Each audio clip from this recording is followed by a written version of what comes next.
नमस्कार जय जगन्नाथ गीता ओडिया किचन को मुझे स्वागत जनाऊँ। आज आम बूंदी तैयारी करवा। बूंदी तैयारी करने गोटे किलो बेसन नहीं 3-4 चामच ऑयल ता देहर पकई आधा चामच बेकिंग सोडा पकई गोटे भल भाव में बैटर तैयारी करदेवा। तापरे अल्प किसी बैटर रे किसी ऑरेंज फूड कलर पकई अलग गोटे रखा कलरफुल बूंदी करने से अलग बैटर रखा। देखो बैटर कंसिस्टेंसी एमती हवा दरकार।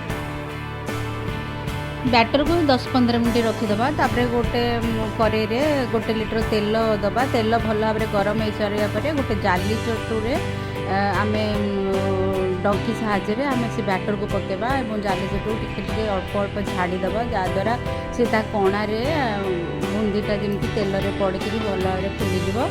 आउ जदि बड़ जाली चटू थोड़ा बड़ जाली चटूरे पकई डंकी साहाଯ୍य प्रेस करदे से पड़ गोटे गोटे से कणारे पड़ो। आम भल भाव में छाणीदे बूंदी गुड़िक। प्लेन बूंदी भी छाड़ीदे और कलरफुल फुल बूंदी भी छाणीदे। छाणिक सब अलग रखीदे।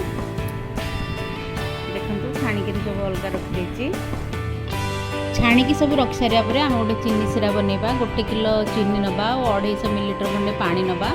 आउ ताकू गोटे तार हवा जाए ताको फुटेकी सीरा बनवा। ता देहरे गुजराती पाउडर गोटे चामच पकईदे।